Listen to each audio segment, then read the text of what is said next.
Welcome to the Performance Connection Podcast, the show where we connect you to the highest quality information and leading professionals in the world of human performance. Thank you for listening and enjoy the show.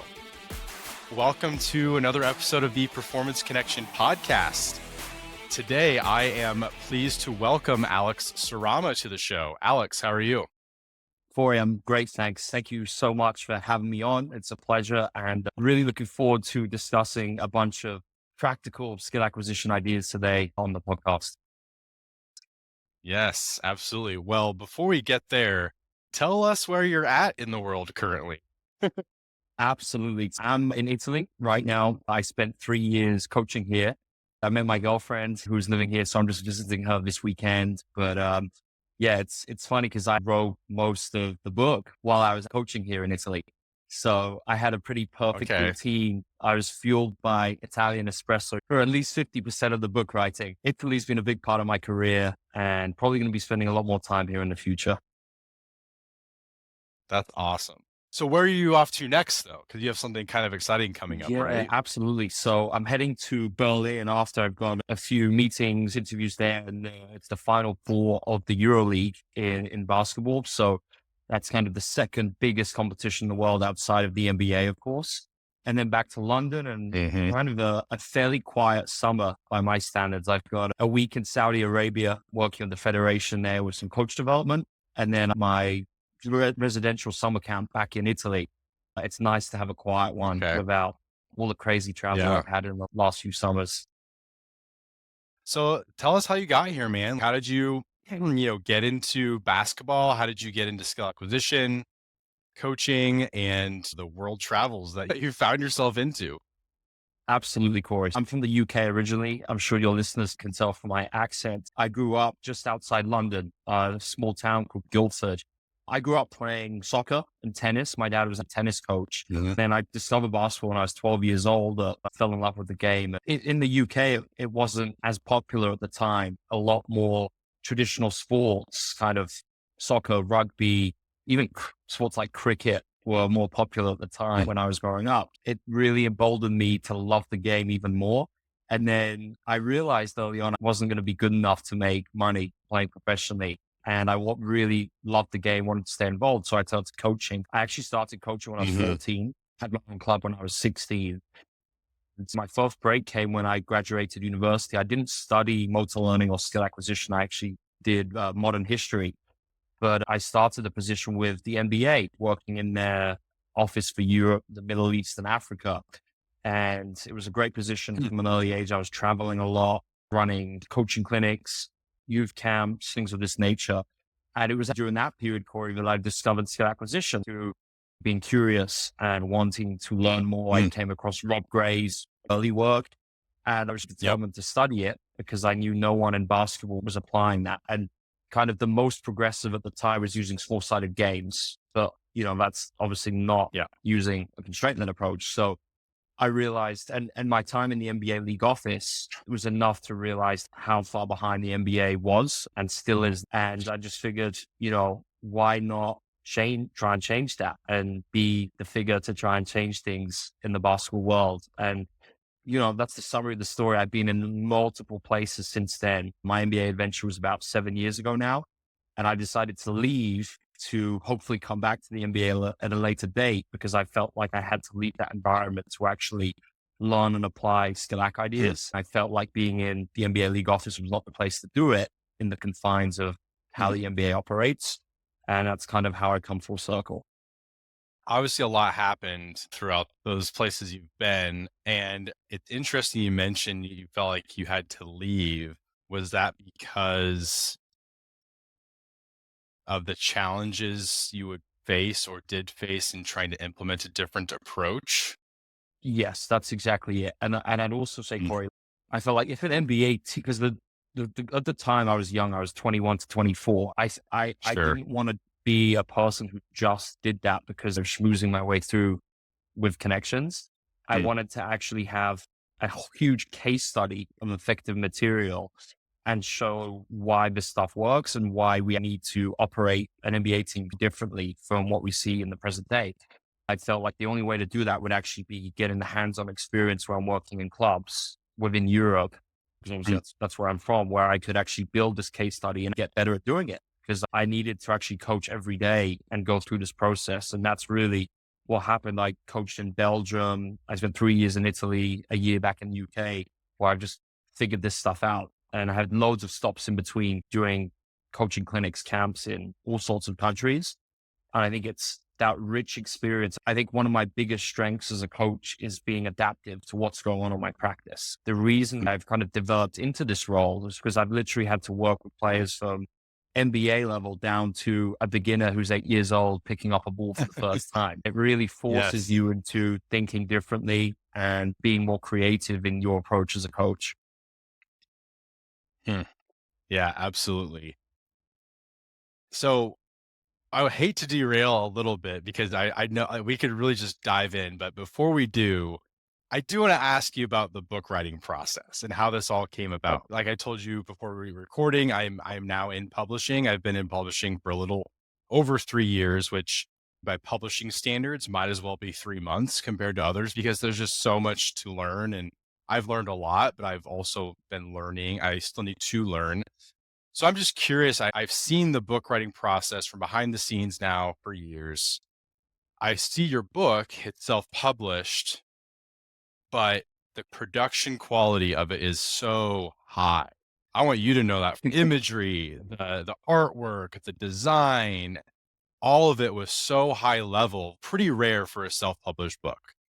Thank you Um, for so can you just talk about that process in general of getting this thing done from Yeah. writing the manuscripts, how that process went, no editors checking in with you, then to getting all this other stuff created, because that's also on you, correct? Like you want this figure, an image to look a certain way.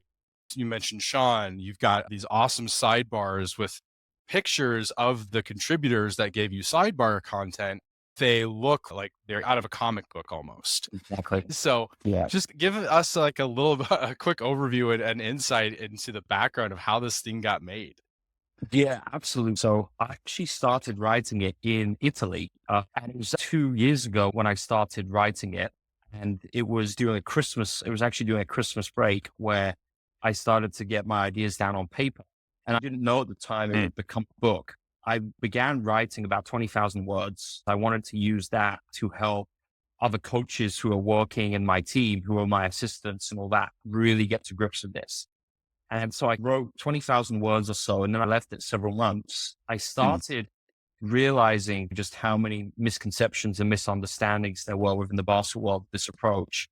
And I also wanted to have all my ideas in one place so that whether it was a GM in the NBA or a coach working with beginners, they could see how we can think so differently in basketball and what it looks like to apply it.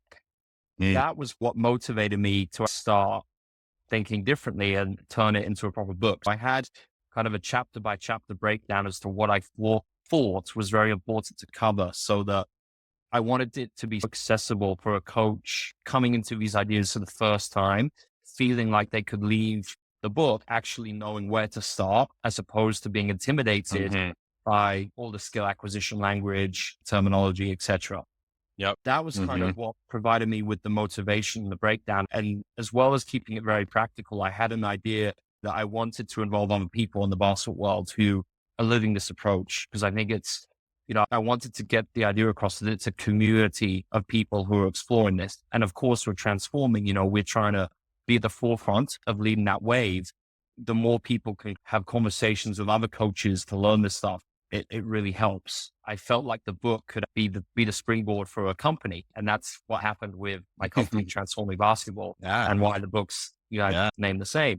I was very clear from the start. I've always been obsessed with design and how I like things to look. And I was lucky, found some excellent designers who I worked with kind of step by step to make these things practical. I didn't want to have a textbook with loads of paragraphs. I knew that would turn coaches off. So we tried to have the illustrations very creatively done, very visually impactful, just so it could make it more digestible as they're going through the texts. And it's been a pleasure, Corey. Learned a lot going through the process. but I really enjoyed it. And I think it's been a great springboard for the company and what we're going to try and achieve over the next 2 years. Yeah, it's funny you mentioned that, like springboard, use it as a launching pad kind of thing. I was actually just recently on a podcast where I was the guest talking about this topic. She asked me, what are the benefits of a book? And I'm like, honestly, you have to see it as part of your offer suite, basically. So you've got coaching, maybe you've got online courses. This is just another thing that's part of the entire package. Yeah. I've seen books launch people's careers before. I've seen them make someone who wasn't really known, which is getting more rare, honestly, in the days of social media, but it can still happen. Some people prefer to read, which is weird to say in this day and age, but it's true. I think the more and more we get saturated with digital video, short form content, even a podcast, you just cannot reach the depth. I saw Steve Magnus tweeted about how a book forces you to organize your thoughts, cut the fat, and get at the heart of what really matters. Sometimes when I edit, I feel like I'm the co-author. When you're an editor in my role, you really have to think about the target audience at all the time. Is the author meeting what they said they were going to do? So they do what they said they were going to do. I kind of understand this sense of, all right, condense the thoughts, get them organized, but then state them in a way that's going to make sense to the reader. Yes. And like you said, making sure it doesn't overwhelm and all these things. And people, when they do this, get overwhelmed easily. I don't know. I'm sure you've experienced that at some point where, oh my gosh, how am I going to chew this between getting the content down? Where do I insert the images? Where do I insert the sidebars? Did you have any editorial help at all? What happened in the end? It was actually a very authentic process writing it because I was hands-on living it every day with my team in Italy. I had a very good schedule where my whole mornings were completely clear. And then in the afternoons, I was coaching.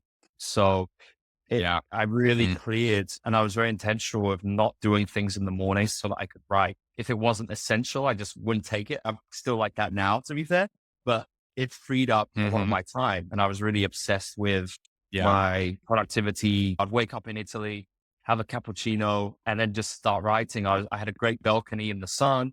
And I think it was a tiny town. It was a town of about 15,000 people. So it was incredibly efficient. Great. Never got stuck in traffic. When I walked into work, it was a 5-minute commute. It was the ultimate environment for me to write these ideas and authentically talk about what I was doing with my team in Italy at the time and how I was thinking. Like you said, just lay out all my ideas in one place. It made me much better being able to explain it, going through that writing process. Good for you, man. No matter what, as an author, it can get difficult, but you have to have that block of time. If authors can find 30 minutes, they can get more done than they think. Yes. It requires you to do the work up front to get your outline really well fleshed out. Agreed. So that when you sit down to write, you're like, okay, here I'm at this spot in my outline. I'm writing on this topic for the next 30 minutes. Go. And then luckily, and then if you are with a publisher, you can then kind of have the editor edit. So just, major kudos to you, man, for getting this thing out. It's just to say that you've written a book, and it's not a short book, 300 some pages. It's not short. And you've got a glossary. I mean, it's really well put together. So let's dive into the ideas. And I want to start with something you actually put in your introduction that struck me, because this is what someone like Sean Mishka, who really deals with the NFL, this is what he deals with a lot when trying to consult with NFL teams. It's why he is trying to get this role of a skill acquisition specialist as part of staffs, which was the time of this recording. That's the current newest episode on with Sean Mishka. The line says, in practice environments around the world, coaches are frequently reliant upon methodologies which greatly contradict the science of human movement, the nature of how the game is played, and what is actually required for players to become skilled performers.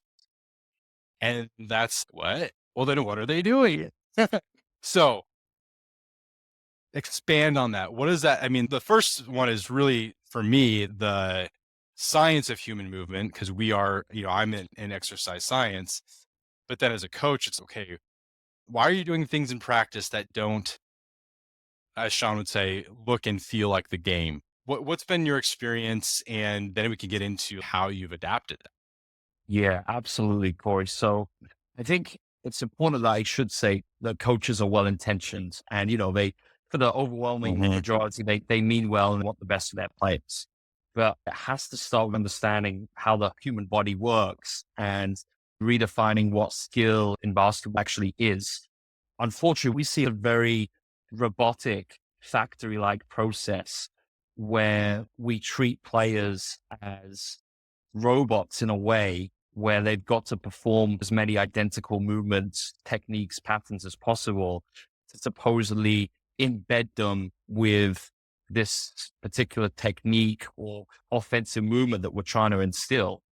And I think this is why when we actually go a little bit deeper into how we are as humans and how we move in any environment and start to understand skill acquisition and just what it means to be a human in everyday life, we understand that there's a problem with assuming that we can just teach in a linear manner and expect the players to do it. I think if it was as simple as that, Corey, where you could work with any player in the world, the best players would be the players who do the most reps.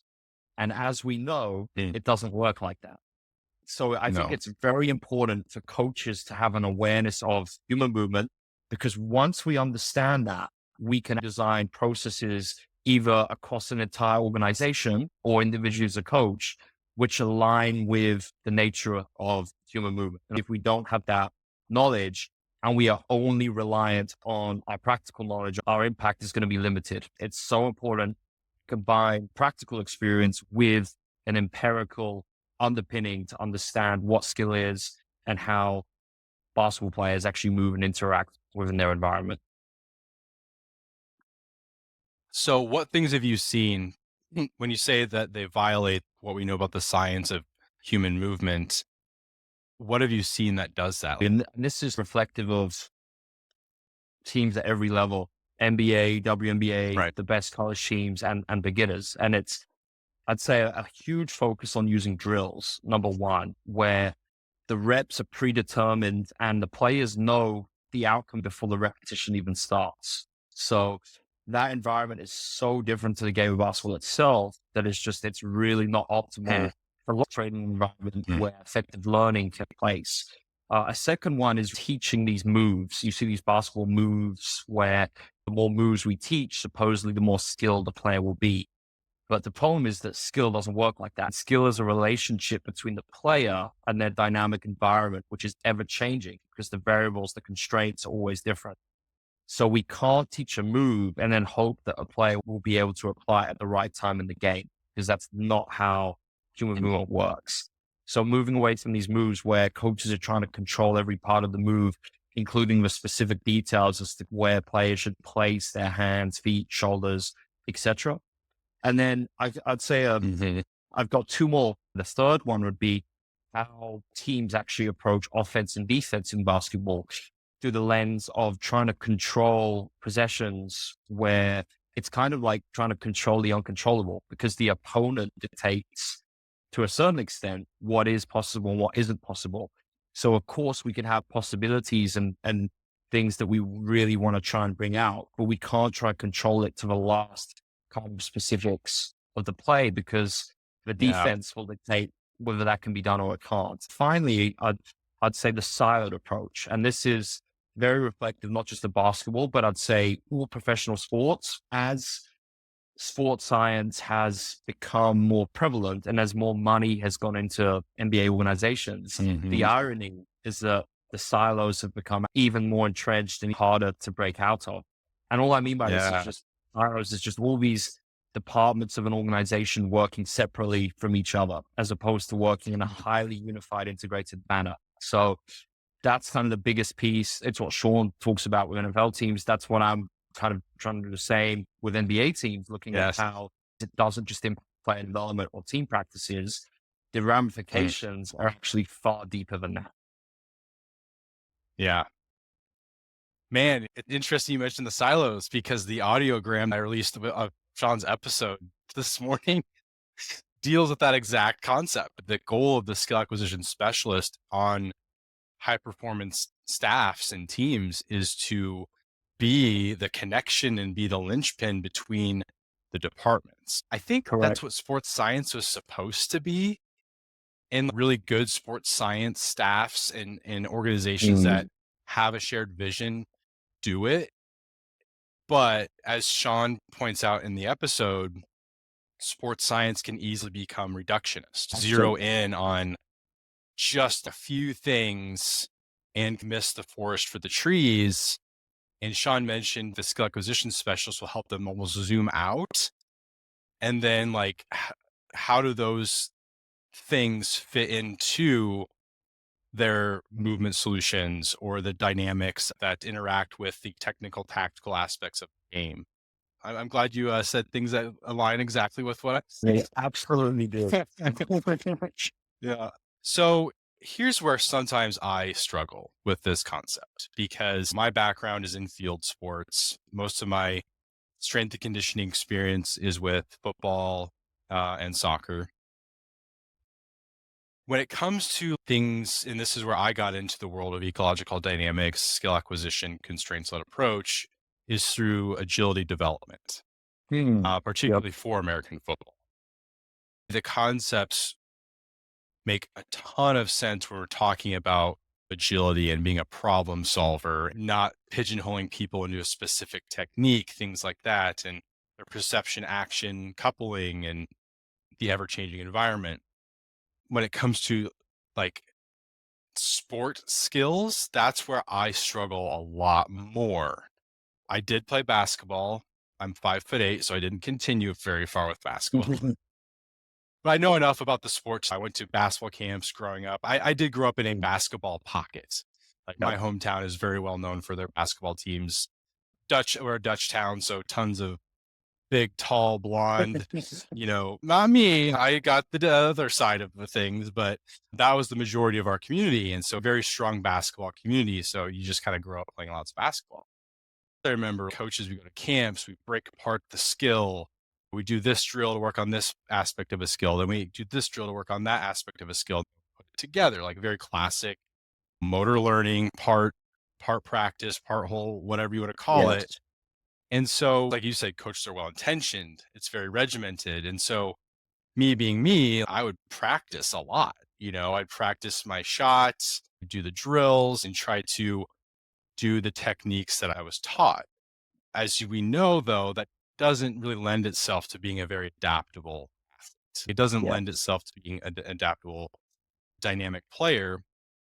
But where I sometimes struggle, and I would say baseball is similar when it comes to learning how to swing a bat or golf. Like I'm awful at golf. I kind of put myself in the shoes of, okay, if I was going to learn how to swing a golf club and I was kind of, someone took that kind of more constraints-led approach with me, there's a part of me that thinks it would benefit from being broken down a little. Talk about this concept of teaching novel or new skills to players. It could be a young player literally learning how to dribble, how to cross over, how to shoot. To a more experienced player, you need to expand their toolbox, make them a more adaptable player. I'll let you start with that wherever. And how do you work in more of this constraints-led approach that we know is probably more beneficial in the long run?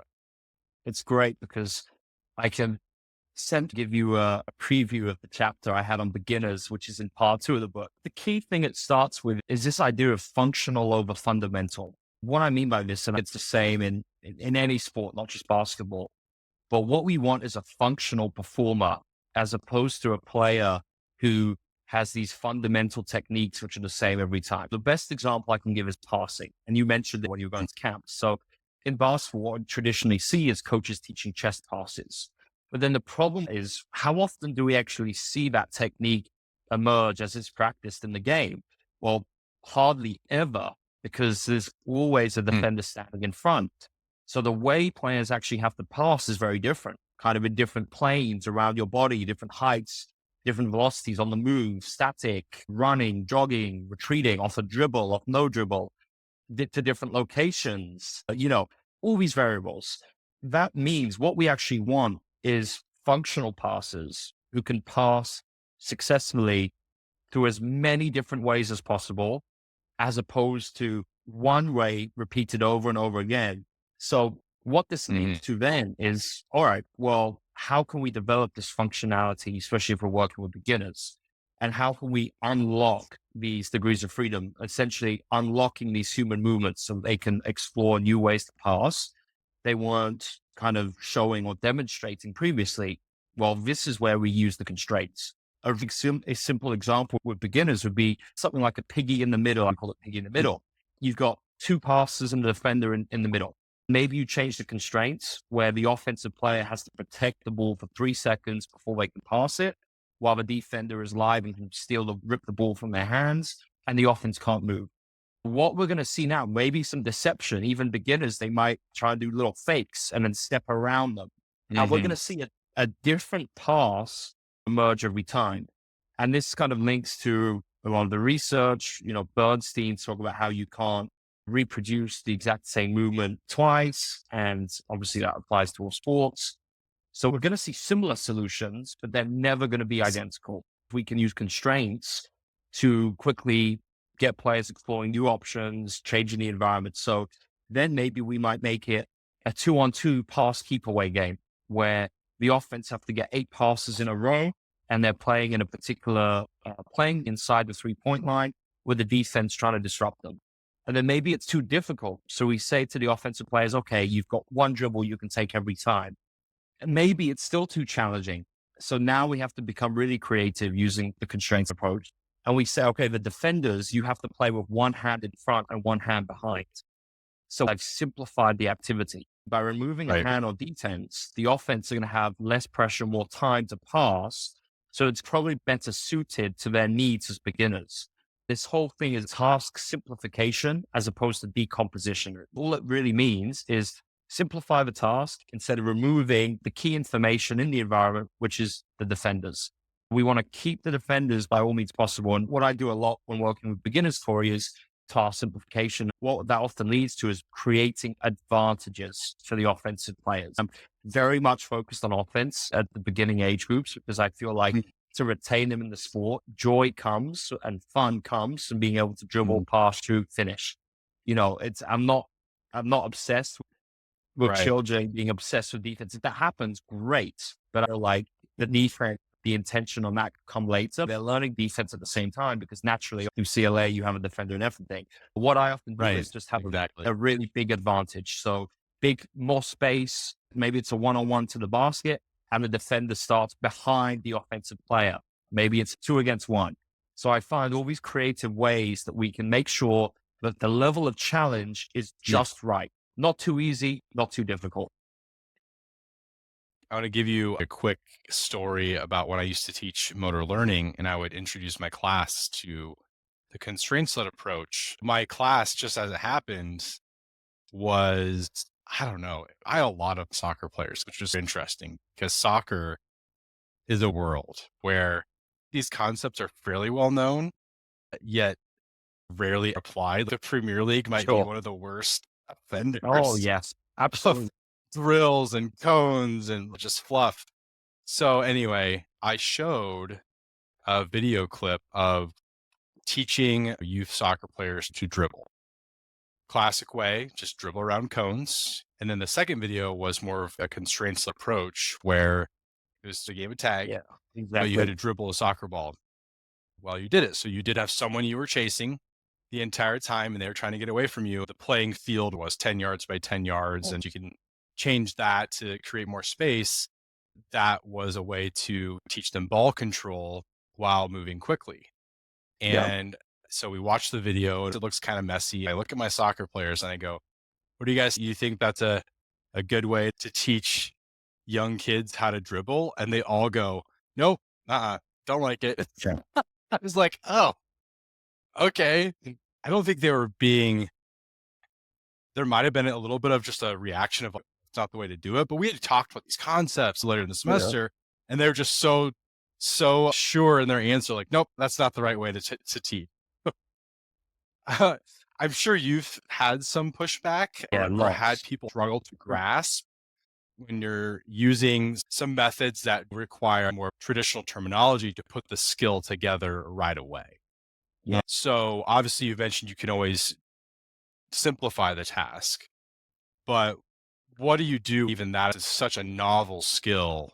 I'm thinking about in basketball, like young kids learning to shoot. That's a little bit more complex where maybe where your elbow is does affect things or how high the ball is or all these other things that coaches might try to say it needs to be this way or that way or really try to put a step by step to it. How do you handle kind of those scenarios? absolutely. So the first one, Corey, would be I think there's always a way you can simplify, and this is where it unlocks your creativity as a coach. The easiest one with younger kids is something called equipment scaling. This is why I think European players are entering the NBA at such prolific rates compared to players from other places in the world, and why a lot of people say European players are so skilled compared to the stereotypical North American player. The reason why is because in Europe, we play with 8-foot rims and size 5 basketballs, under 12s, compared to in America, where it's a Hmm. size 7 ball and a 10-foot rim. Naturally, what happens is young kids in Europe can shoot threes at a young age and they can actually move in more representative ways compared to the adult game because the equipment is scaled to their action capabilities and what they're capable of as children, hand size, limb size, etc. That is an example of constraint Right. manipulation, changing the object so it's scalable. We even play on a smaller court. So you can Yep. imagine the advantages, and all the research in every sport shows the overwhelming benefits of equipment scaling. You can't argue with it, but still, in the US, it's not going to change. Why? Because there are very entrenched opinions as to how basketball should supposedly be Yeah. played. And the second thing would be using constraints to destabilize movement solutions. Even within a jump shot, having a one-on-one where there's a defender literally several meters away, but they still have to close out so that the way the player shoots, well, that time pressure is going to force them to explore their solution space and shoot in a different way. And then what I do, Corey, is I pair the CLA and shooting with another methodology called differential learning. And this comes from a German professor called Wolfgang Schulhorn. And this is not the CLA because it's not training with perception action coupled with small side games and constraints. It's 1-on-0, but essentially maximum variability. So the idea is that through a differential learning approach, the players can open up their degrees of freedom and actually learn how they can use their body in different ways. We might shoot from different stances, hand on different places of the ball, different arcs, using different sized basketballs. So when we use that and supplement the CLA with DL, it's really effective because if a player is not shooting at a functional rate, DL will naturally Yeah. cause them to move to a different part of the solution space without specifically saying to the player, you're going to shoot like this every single rep that you take a jump shot in basketball. Yeah. That would help somebody expand their toolbox at the same time, right? At least to start, it's not coupled. We're violating the Rob Gray principle here of keep them coupled. I know Rob's talked about differential learning and all this stuff Exactly. too. But this is where, again, even when I think about myself as a field sport and helping, running backs expand their toolbox or defensive Yes. backs or whoever, I remember way back at the last sport movement skill conference that I attended, Michael Zwiefel proposed to help people by Correct. almost creating a scenario in your head and what would you do in that Yeah. scenario, or okay, you are going to work on a spin move, but I'm not going to tell you how to do it. Create that scenario in your head and learn how your body works or how you can most effectively accomplish that. And then you're not being pigeonholed into a specific Exactly. technique that's not right for your body. And then, of course, you would eventually try to put them in some sort of scenario where they would have to Exactly. couple. I like mixing CLA. I start with CLA and then I'll do a short dose of DL, then CLA, short dose of DL, CLA. I think it's very individual for each player, but it's great because the idea of DL is that the unlocked solution space that a player has made available, then they can actually make sense and be able to incorporate that into an environment where perception action is coupled. So I think DL, if it's done in a strategic way, I think it's really useful. And I think it's better to use it not as the start point once you've identified something where giving the athlete a nudge with self-organization is going to help. That's when DL makes the most sense. So when you're working with a team, you are not, or so I'm guessing, most practices in team sports, they're going to have elements where the position groups are split. They might have Yes. individual type periods, like in football, yes, individual periods. And then they might have a period where it's a semi team environment, not everybody. And then at some point they'll have a team environment, whether that's a scrimmage or working on situational stuff. Um, how do you assess or look at and see if what you are doing with the player shows up and transfers? I know Yeah. this is always the question that doesn't have a great answer or way to assess, but that's where such a dynamic sport, football or basketball, where man, it can be nonstop and fluid. The game just flows. How do you go about assessing that? So I think firstly, it starts with enhanced specificity. And this is the biggest thing that if an NBA organization wanted to access a huge competitive advantage, would be through applying enhanced specificity to every part of the organization. And I think naturally that would Mm, take them towards skill act ideas. But what I mean by this in the mm, context of player development, actually knowing what is a rate limiter on a player's development plan, what is prioritized, and what are we actually working on. The CLA really is the only way you can work on them, because if you're identifying rate limiters accurately, it's not just improved shooting, it's a very specific scenario. And to recreate those scenarios, you need an environment where those same variables would be present in the game in practice.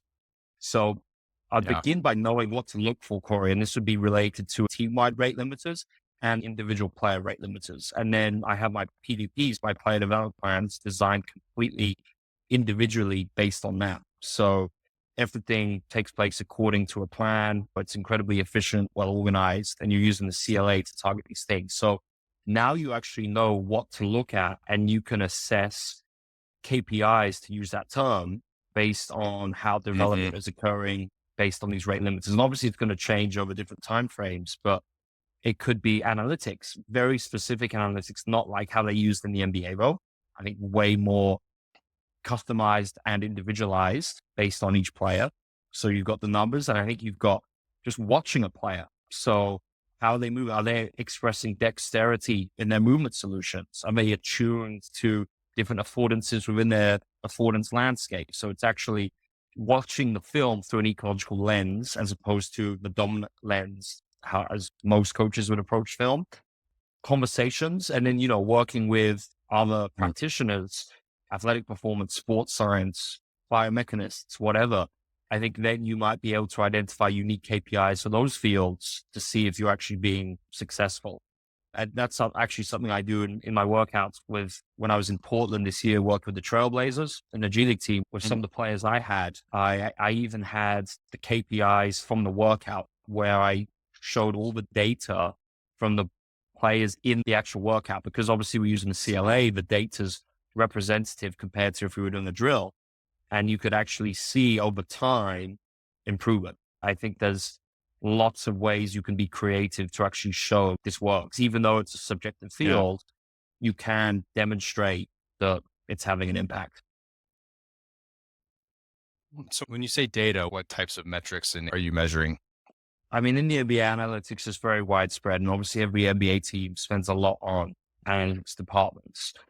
For me, though, I think the analytics need to be completely designed around principles of play and rate limiters. So as opposed to just reductionist figures that you're looking at, has to be applied to every player, and then the analytics have to say, give the so what behind it. So as opposed to just being actually unpacking it and saying what it means, and then using that number to inform how you practice, how you use the CLA, and actually justify if the interventions you're using right now are working, or if you need something a little bit more drastic or change the constraints, new activity entirely.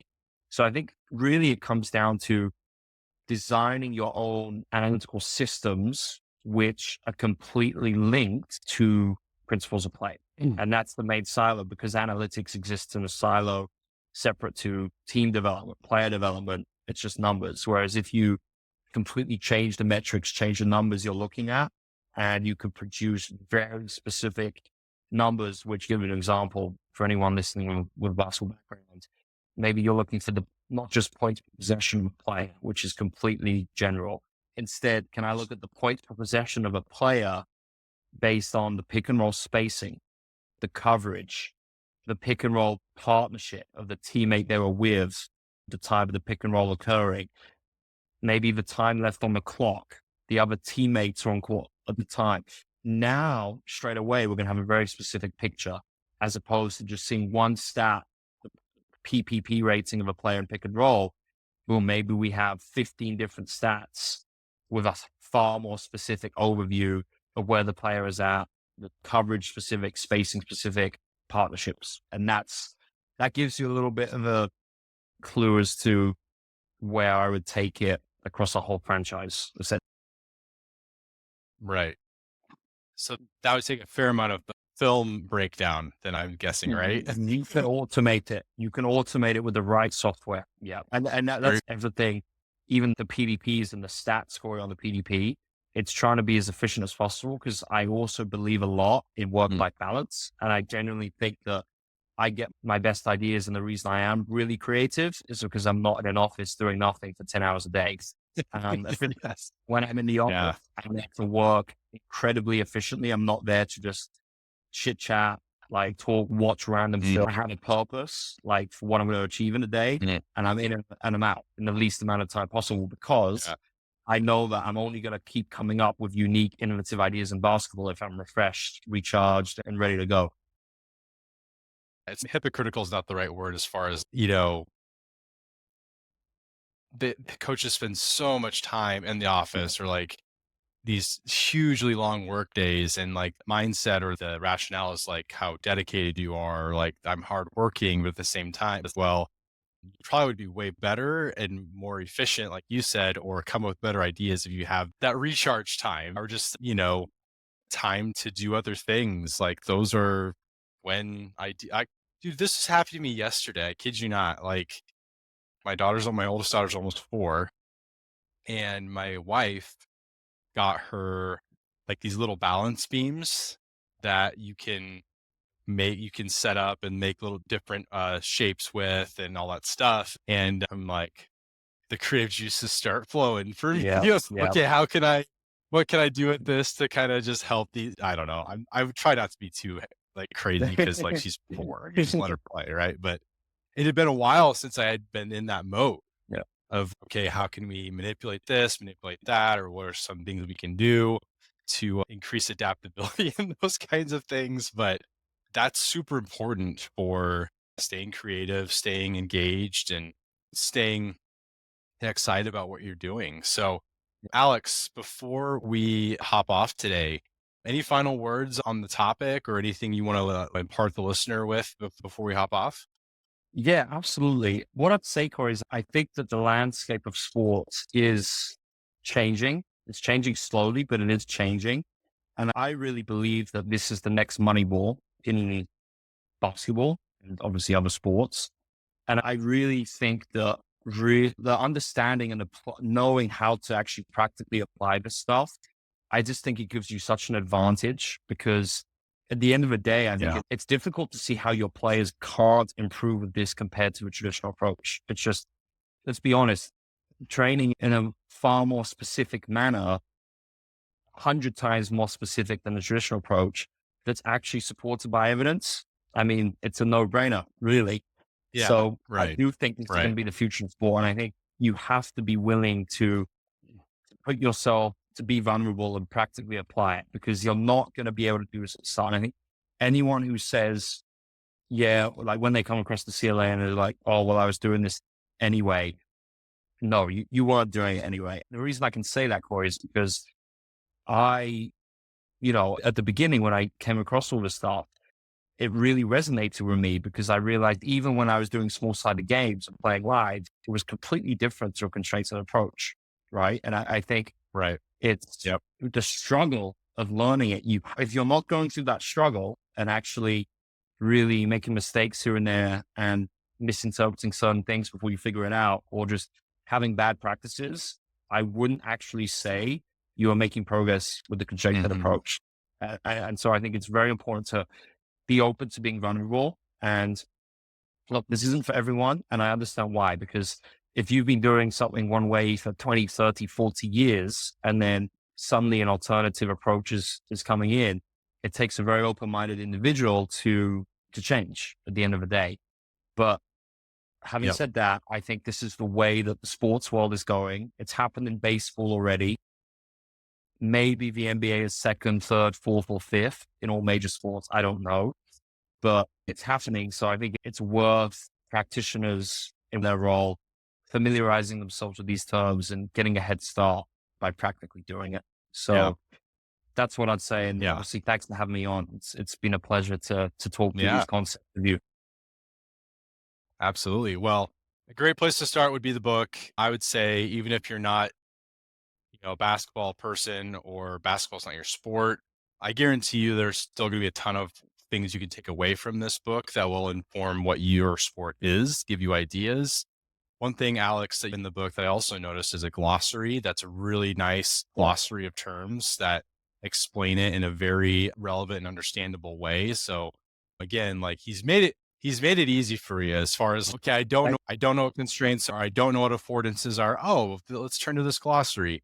So again, just kudos to you on putting together a great book, and I guess I'll also shout out Rob Gray, who's a past guest on this podcast. He's got 3 books out currently. The first one is How We Learn to Move, which is another great resource for you to learn these concepts and learn what Alex has been about the science of movement and how we learn to move and how a lot of the things we do just straight up violate those principles. And so definitely check that out. But Alex, is there anywhere else you want to lead people to find you? Transformingpeople.com. We got social media, Instagram, Twitter, just Transform People. Feel free to get in touch with any questions from today. Awesome. And all that will be linked in the show notes. So Alex, I hope you enjoy the rest of your time in Italy. Thanks for your time. Thank you so much, Corey. Thank you for listening to the Performance Connection podcast. If you enjoyed the episode, please leave a review, share on social media, and on Instagram, tag @Performance Connection Podcast, all one word. The content of this podcast is for informational and educational purposes only. It is not intended to diagnose, treat, or cure any medical condition. Thanks again, and I hope you'll keep listening or check out other episodes.